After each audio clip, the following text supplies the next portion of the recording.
It all started on a quiet evening. I was sitting in my living room sipping on a cup of tea when my phone buzzed with a message from my cousin Laura.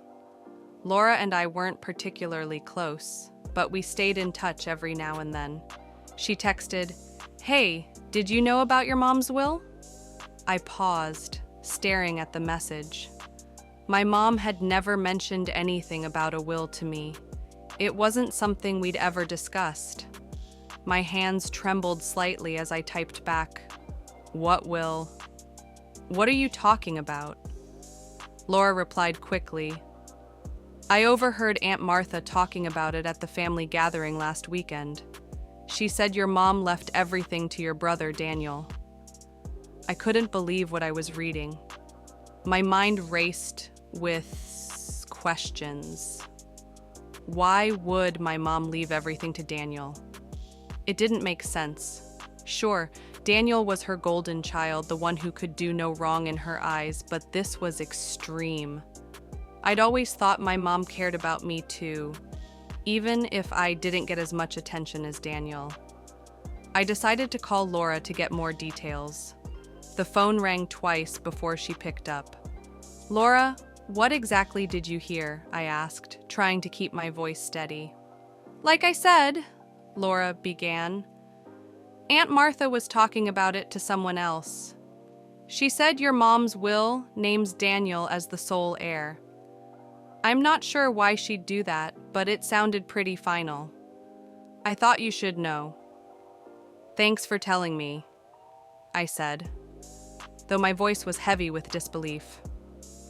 We ended the call, but I couldn't sit still. I had to know if it was true. The next day, I decided to confront my mom directly. I drove to her house, my mind filled with a mixture of anger and confusion. When I arrived, she greeted me with her usual warm smile, but I could tell something was off. "Mom, can we talk?" I asked, trying to keep my tone calm. "Of course, sweetheart. What's on your mind?" she replied, sitting down on the couch. I took a deep breath. "I heard something about your will. Is it true that you've left everything to Daniel?" Her expression shifted. She looked surprised, but not entirely caught off guard. "Who told you that?" she asked, her tone more defensive than I'd expected. "Does it matter? Is it true?" I pressed. She sighed and looked away for a moment before responding. "Yes, it's true. But you have to understand, it's not what it seems." "Not what it seems?" I repeated, my voice rising. "How could it not seem like favoritism? You've left everything to Daniel and nothing to me. How am I supposed to feel about that?" Mom looked at me with a mixture of guilt and frustration. "Daniel has responsibilities. He's going through a lot. I just thought it would be best this way." Responsibilities? Daniel? My brother had always been spoiled and irresponsible. He'd never worked a steady job, always relying on Mom to bail him out of his mistakes. Meanwhile, I had worked hard for everything I had. I'd never asked Mom for financial help, even when times were tough. And now, she was rewarding his behavior? "Mom, I've worked so hard to be independent, to build a life for myself without asking you for anything. Why would you do this?" I asked, my voice cracking. "It's not about who's worked harder," she said quietly. "It's about who needs it more." Her words hit me like a slap in the face. Who needs it more? So my hard work and independence didn't matter? I felt a lump rise in my throat, but I refused to cry. Not in front of her. "I see," I said, standing up. "Thanks for clearing that up." "Please don't be upset," she said, reaching out to touch my arm, but I stepped back. "I'm not upset," I lied. "I just need some time to process this." I left her house, feeling a mix of emotions: anger, betrayal, sadness. I couldn't understand how my own mother could disregard me like this. I drove around aimlessly for a while, trying to clear my head, but the thoughts wouldn't stop. Every memory of Daniel being favored over me came flooding back. When we were kids, Daniel always got the newest toys while I got his hand-me-downs. In school, Mom would celebrate his mediocre achievements, while my accomplishments were barely acknowledged. Even as adults, she'd always defended him, no matter what trouble he got into. But this was the ultimate betrayal. That night, I couldn't sleep. I kept replaying the conversation in my head, wondering what I'd done to deserve this. The more I thought about it, the more I realized that this wasn't just about the will. It was about a lifetime of feeling like I didn't matter as much as Daniel. I decided I needed to take action. Not out of revenge, but to protect my own peace of mind. I couldn't keep letting this dynamic control my life. It was time to set boundaries, even if it meant cutting ties with my family. After that sleepless night, I realized I couldn't keep all of this bottled up inside. The betrayal I felt was too heavy to carry alone. I decided to share my feelings with my best friend, Sarah. Sarah had always been my rock, the one person who would listen without judgment. We met at our favorite coffee shop the next morning. As I walked in, Sarah waved me over, her warm smile offering a small sense of comfort. I sat down, and before I could even start, she asked, "What's wrong? You look like you've been up all night." I sighed, staring into the steaming cup of coffee the barista had just placed in front of me. "You wouldn't believe what I've been dealing with," I began. Over the next hour, I poured my heart out, telling Sarah everything. Laura's message, my conversation with Mom, and the years of favoritism that had led to this moment. Sarah listened intently, her expression shifting between shock and anger. "I can't believe your mom would do that," she said when I finished. "It's not fair, not after everything you've done to stand on your own 2 feet." "I know," I said, my voice barely above a whisper. "It feels like all the hard work I've put in means nothing to her." Sarah reached across the table and squeezed my hand. "You don't deserve this, but you need to think about what's best for you. Sometimes you have to let go of toxic relationships, even if they're family." Her words resonated with me, but they also scared me. Cutting ties with my mom would be a drastic step, one I wasn't sure I was ready to take. But at the same time, I knew Sarah was right. I couldn't keep sacrificing my own well-being to maintain a relationship that only hurt me. The next few days were a blur of emotions. I tried to go about my usual routine, but I couldn't shake the sadness and anger that lingered in the back of my mind. Every time my phone buzzed, I half expected it to be a message from Mom, but she didn't reach out. It was as if she didn't realize how deeply her actions had hurt me, or worse, she didn't care. Then, one evening, as I was scrolling through old photos on my phone, I came across a picture of Daniel and me from when we were kids. We were sitting on the swings in our backyard, laughing without a care in the world. Looking at that photo, I couldn't help but wonder how things had gone so wrong between us. When did Daniel become the favorite? And why had I never been enough for Mom? I decided to confront Daniel. Maybe he didn't even know about the will. Or maybe he did, and I needed to hear his side of the story. I called him the next morning, and to my surprise, he agreed to meet me for lunch. We met at a small diner near his apartment. Daniel looked the same as always, confident, carefree, and just a little smug. As we sat down, he said, "So, what's this about? You sounded serious on the phone." I didn't waste any time. "I know about Mom's will. Is it true that she's left everything to you?" Daniel's expression didn't change. If anything, he looked almost amused. "Yeah, it's true," he said casually, as if we were discussing the weather. "She told me a few months ago. Why? Are you upset about it?" "Of course I'm upset," I said, my voice rising. "How could you accept that? Knowing it's not fair. Mom's always favored you, and now she's proving it more than ever." Daniel leaned back in his chair, crossing his arms. "Look, it's not my fault that Mom trusts me more. Maybe if you were around more or helped her out like I do, things would be different." I couldn't believe what I was hearing. "You help her out?" I scoffed.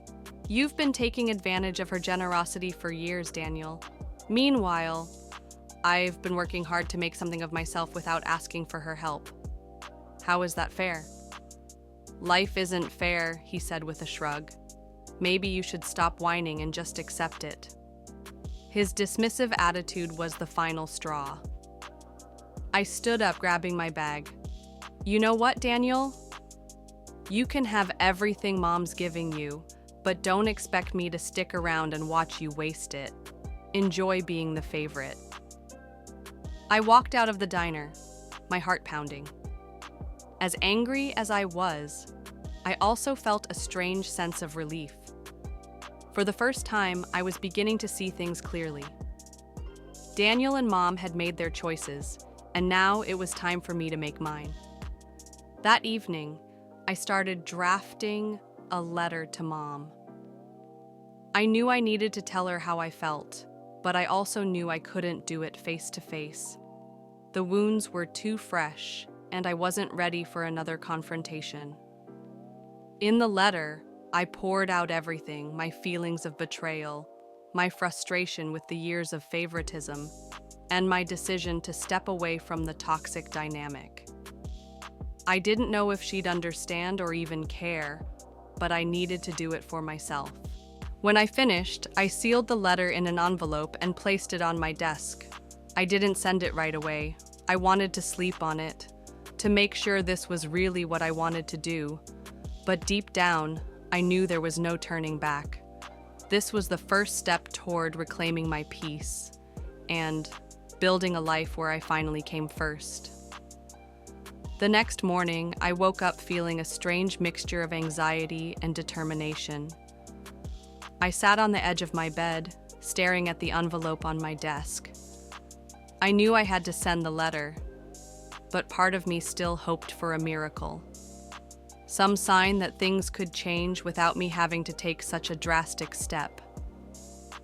But as the hours passed, I realized that waiting for a miracle would only prolong my pain. I needed to take control of my life. I grabbed the envelope, slipped on my shoes, and drove to my mom's house. My hands trembled as I placed the letter in her mailbox and walked away. I didn't look back.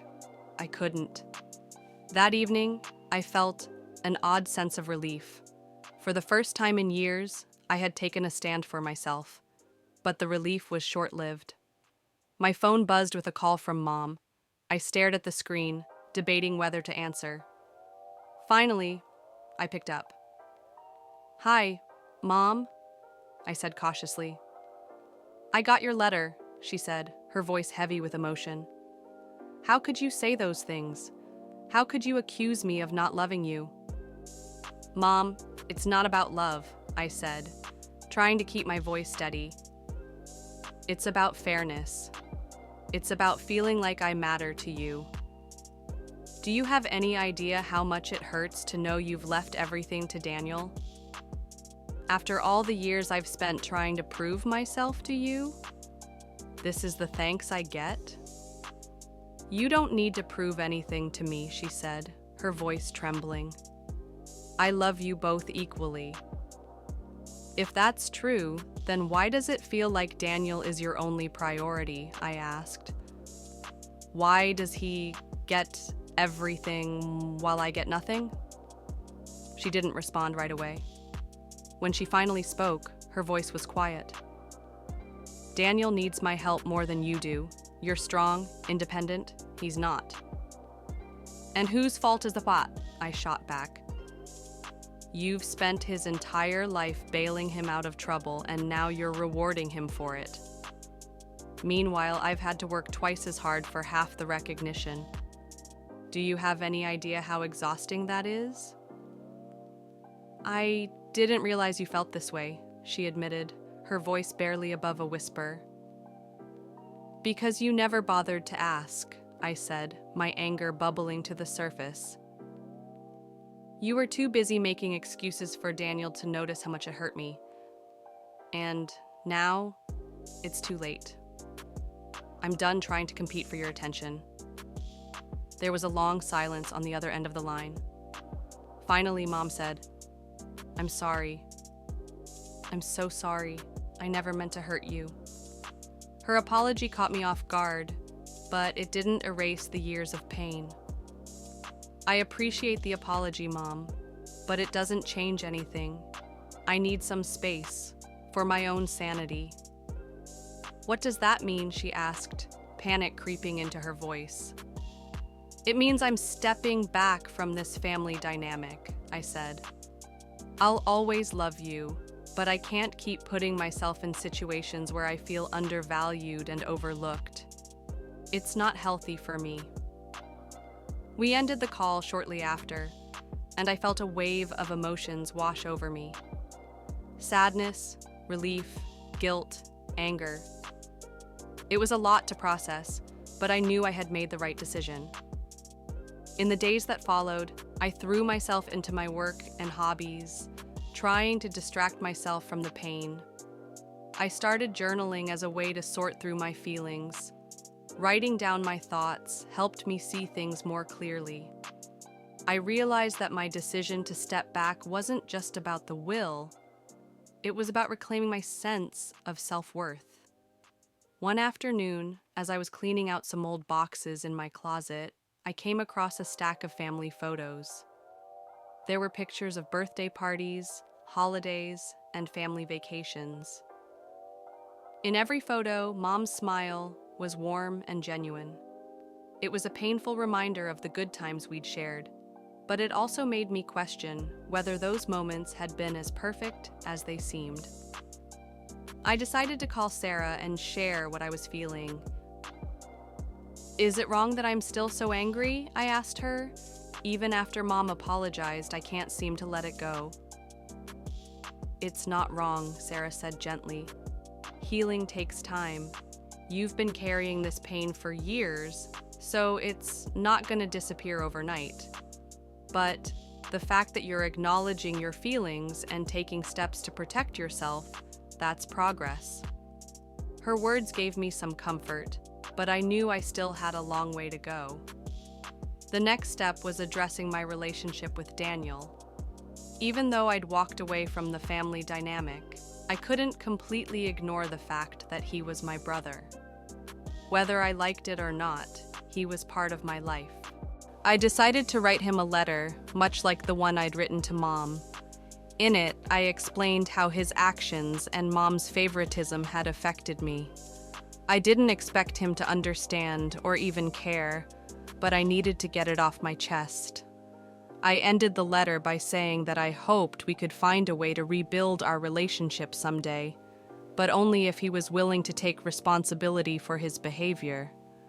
When I finished, I felt a small sense of closure. I didn't know if Daniel would ever read the letter or respond, but that wasn't the point. Writing it was for me, not him. It was my way of letting go of the anger and resentment I'd been holding onto for so long. As I sealed the envelope, I realized that this journey was far from over. But for the first time in a long time, I felt like I was on the right path. I was finally putting myself first, and that was something worth celebrating. The days that followed were surprisingly quiet. I didn't hear from Mom or Daniel, and for the first time in years, there was a sense of calm in my life. I focused on work, spent more time with Sarah, and even picked up a new hobby, painting. It was something I'd always wanted to try, but I'd never had the time or energy. Now, it felt like a small way to reclaim a part of myself. But even as I tried to move forward, there was a lingering sadness I couldn't shake. No matter how much I tried to convince myself otherwise, the truth was that I missed my family. I missed the version of us that existed before everything became so complicated. And as much as I wanted to pretend I didn't care, I couldn't help but wonder if they missed me too. One evening, as I was cleaning up after dinner, my phone buzzed with a message. It was from Daniel. My heart raced as I opened it, unsure of what to expect. The message was short, but surprising. "Can we talk?" I stared at the screen, debating whether to respond. Part of me wanted to ignore him, to protect myself from more disappointment. But another part of me, the part that still hoped for reconciliation, wanted to hear what he had to say. After a few minutes of internal conflict, I typed a simple reply. "Okay. When?" He suggested meeting the next day at the same diner where we'd had our last conversation. I agreed, though my stomach was in knots at the thought of facing him again. What could he possibly want to say now? Was he ready to apologize? Or was this just another attempt to dismiss my feelings? The next day, I arrived at the diner a few minutes early. I chose a booth near the window and ordered a coffee, trying to calm my nerves. When Daniel walked in, he looked different, not in appearance, but in demeanor. There was no smugness, no air of superiority. He seemed nervous, almost hesitant. He sat down across from me and gave me a small, awkward smile. "Thanks for meeting me," he said. I nodded, waiting for him to continue. After a moment of silence, he took a deep breath and said, "I read your letter. And I've been thinking a lot about what you said." I raised an eyebrow, unsure of where this was going. And you're right," he admitted. "I've been selfish. I've taken advantage of Mom's support, and I've never really thought about how it affected you. I guess I just assumed you were fine because you've always been so capable." His words caught me off guard. I'd expected excuses or defensiveness, not an admission of guilt. "It's not just about being capable, Daniel," I said. "It's about feeling like I matter. Like I'm more than just the backup plan when things go wrong." He nodded, looking genuinely remorseful. "I know, and I'm sorry. I've been thinking about all the times I've leaned on you or Mom, without considering how it affected either of you. I don't want to be that person anymore." I studied him, searching for any sign that he wasn't being sincere. But for the first time in a long time, I felt like I was seeing the real Daniel, not the spoiled, entitled version I'd grown to resent, but the brother I'd once been close to. "What made you change your mind?" I asked. He hesitated, then said, "It was your letter. And Mom, she's been really upset since you sent yours. She's been talking about how much she regrets the way she's handled things. I think it made me realize how much I've taken for granted." Hearing that Mom was upset gave me mixed feelings. On one hand, I wanted her to understand how much her actions had hurt me. On the other hand, I didn't want her to be miserable. Despite everything, she was still my mom. "I'm glad you're starting to see things differently," I said, carefully. "But it's going to take time for me to trust that things will really change. Words are a good start, but actions matter more." "I know," he said. and I'm willing to do whatever it takes to make things right. I want us to be family again." His sincerity was disarming, and for the first time in years, I felt a glimmer of hope. Maybe, just maybe, things could get better. But I knew it wouldn't happen overnight. Rebuilding our relationship would take time, patience, and effort from both of us. "I want that too," I admitted.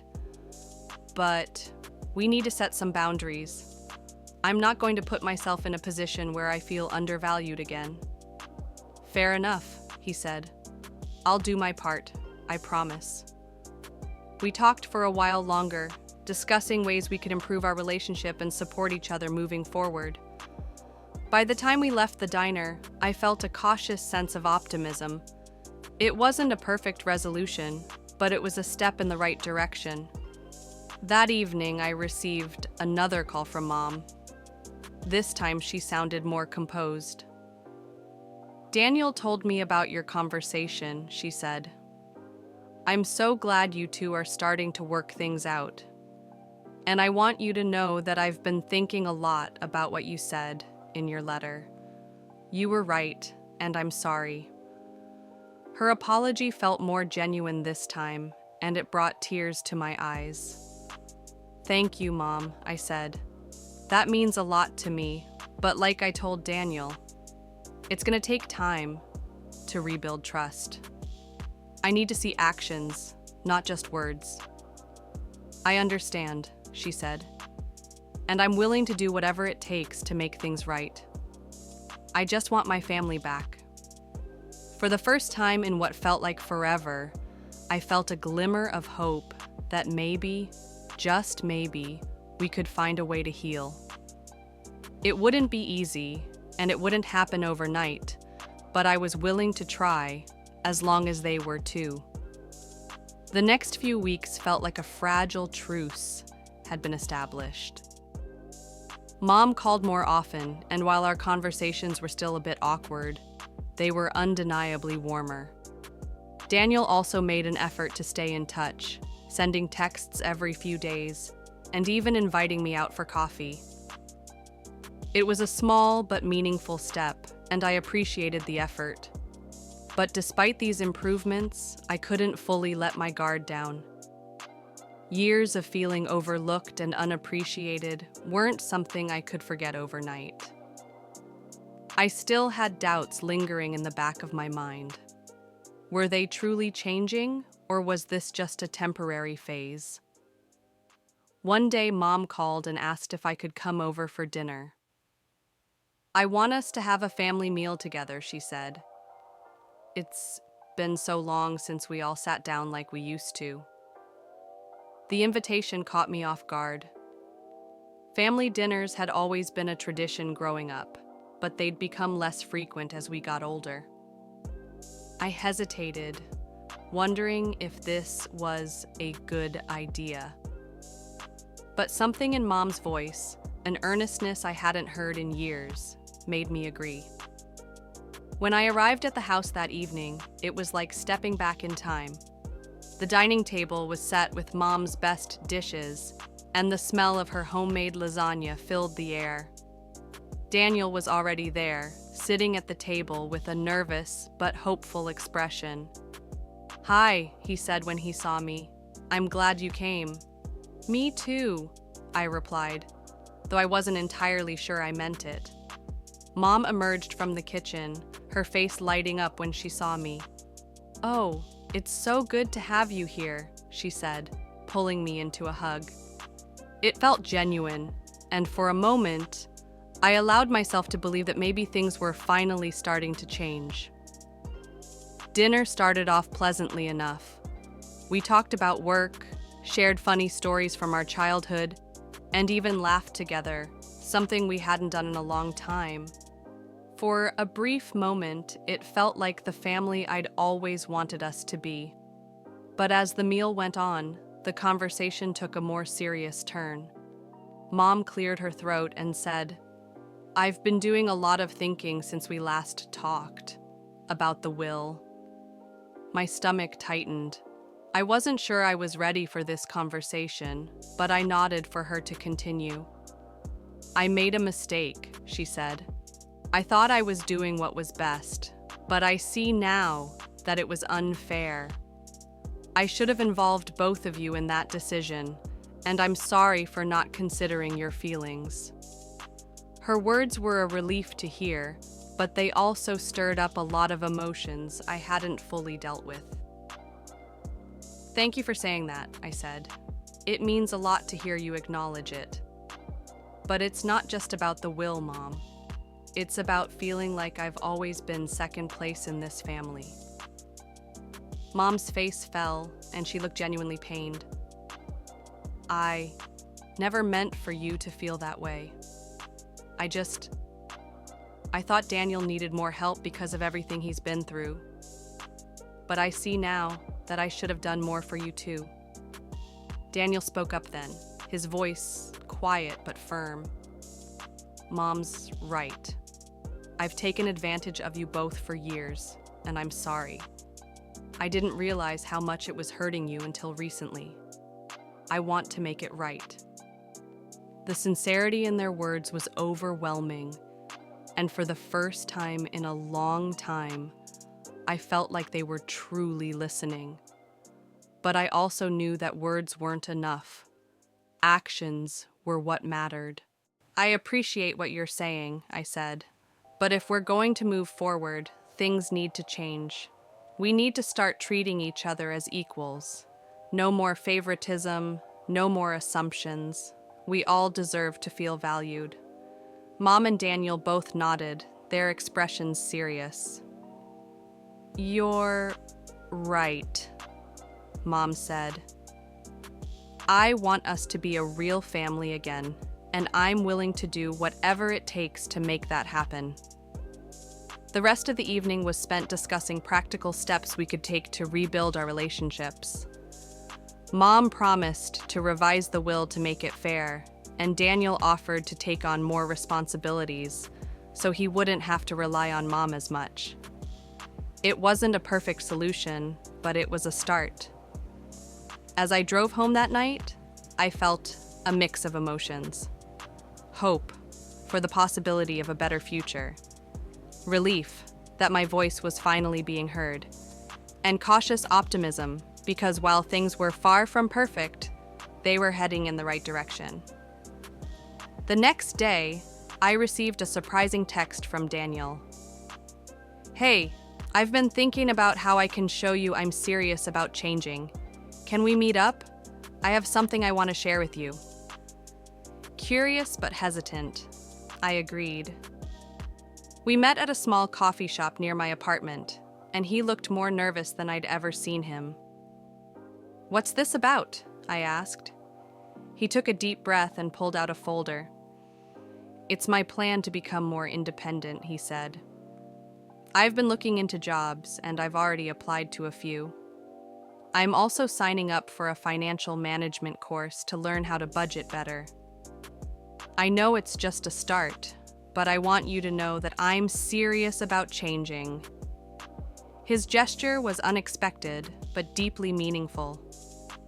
Thank you, I said, my voice thick with emotion. This means a lot to me. I'm proud of you. Hearing those words seemed to lift a weight off his shoulders. And for the first time in years, I felt like we were truly on the same page. It wasn't going to be easy, and there would undoubtedly be challenges ahead. But for the first time in a long time, I felt like we were finally moving in the right direction, together.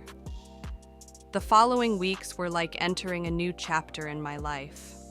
For once, there was clarity and hope, but it didn't come without its challenges. Even though Daniel had taken the first step towards independence, it was clear that the road ahead wouldn't be easy for any of us. One morning, I received a call from Mom. I've been thinking, she began, her tone hesitant but determined. I don't just want to change the will. I want to make things right in every way. What do you mean? I asked, curious yet cautious. Well, I've decided to sell the house and downsize. It's too big for me anyway, and the money can be split fairly between you and Daniel. This way you'll both have something tangible and it won't feel like anyone is being left out. Her decision stunned me. The house wasn't just a property, it was where we had grown up, where so many memories, both good and bad, had been made. But I could see the logic behind her choice. It was a practical step towards fairness, and it showed that she was serious about change.